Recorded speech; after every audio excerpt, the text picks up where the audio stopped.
안녕하세요, 시그남의 킹입니다. 지난 편에 이어서 11번부터 19번째까지 개정사항에 대해서 소개하도록 하겠습니다.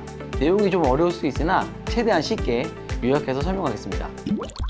우대가격 유지 및 예외 적용 실효성 제고입니다. 마스 규정상 우대가격 유지 위반 시 납품조건 위반 내용들을 감안해 단가인하, 거래정지, 부당이득, 환수가 있었습니다. 이 부분에 대해서 우대가격 유지 예외 조건을 세부품명 기준 가격 차이가 3% 이내인 경우 가격 차이는 급변하는 시장 상황을 유연하게 대처할 수 있도록 개선되었습니다. 계약기간 동안 위반되는 경우 거래정지 및 환수 면제로 완화되었습니다.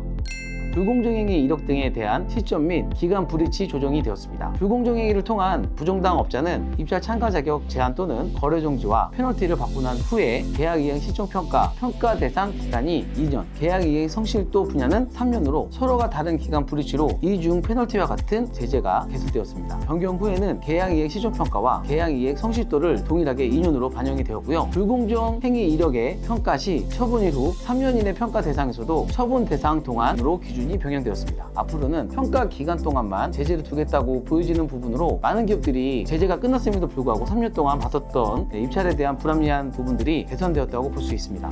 2단계 경쟁 표준 평가 방식의 단순화입니다. 기존 표준 평가 방식은 총 4종이었지만 전면 개편돼서 2가지로 변경되었습니다. 수요기간의 선호 조합, 품질 실적 위주의 총 2가지 평가 방식을 마련했습니다. 수요기간 선호 조합은 수행기간이 종합평가 방식을 진행할 때 평가 항목을 선택할 수 있도록 하였습니다. 선택 사용으로는 사후관리, 경영상태, 약자 지원 등 수요처가 원하는 기업이 선택될 수 있도록 선택의 폭이 넓어졌습니다. 두 번째는 가격 점수를 낮추면서 품질 관리 항목을 상향하고 실적 위주의 평가 항목인 납품 실적, 수출 지원들의 항목을 추가했습니다. 이로 인해서 품질 점수가 높은 기업들이 선택될 수 있는 기회가 높아졌다고 볼 수 있습니다.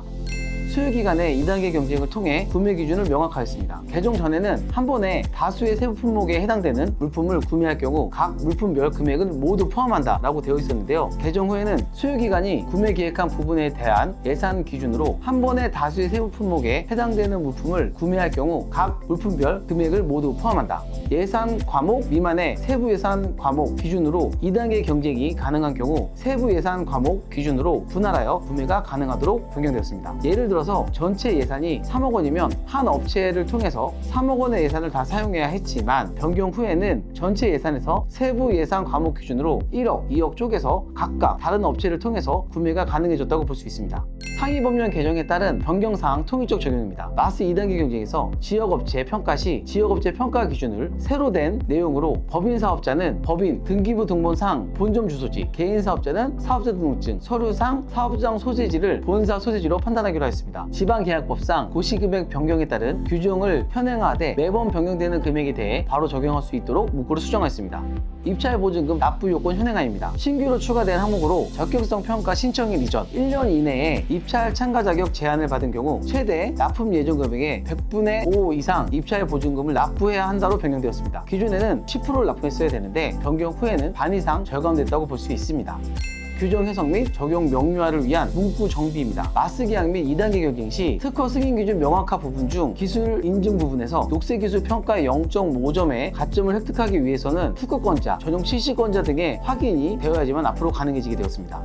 정규직 전환 우수기업 서류 제출 방식이 명확화입니다. 임시 서류로 제출 가능한 단서 조항을 삭제하고 한 건의 사업계획 승인 통지서에서 한 건의 결정 통지서를 인정할 수 있도록 단서 조항이 수정되었습니다.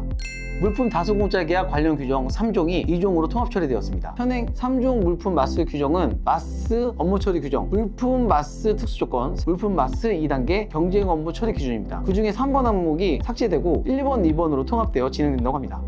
계약이행 보증금 납부 시 수요물자 납품이행 실적을 고려하여 비율 50%가 추가 적용되었습니다. 1일 최대 납품금액 곱하기 10% 곱하기 50%를 적용하여 결국 기존 10%에서 5%로 줄어들게 되었습니다.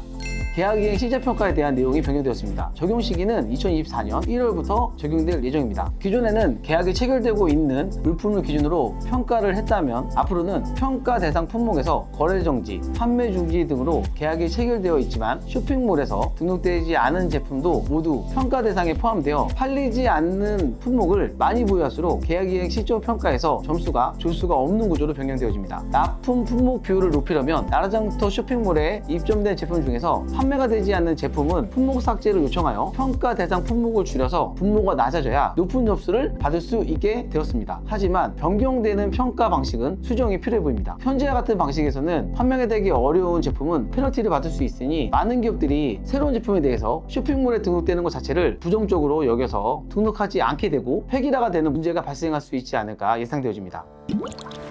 이상 마스에 관련된 영상은 마무리하고요. 조다루수 개정안으로 찾아뵙도록 하겠습니다. 궁금한 것들에 대해서는 댓글로 문의 주세요. 저희와 같이 영상으로 수익이 없는 유튜버들은 여러분들의 댓글과 좋아요가 영상을 만드는 데 큰 힘이 되어집니다. 감사합니다.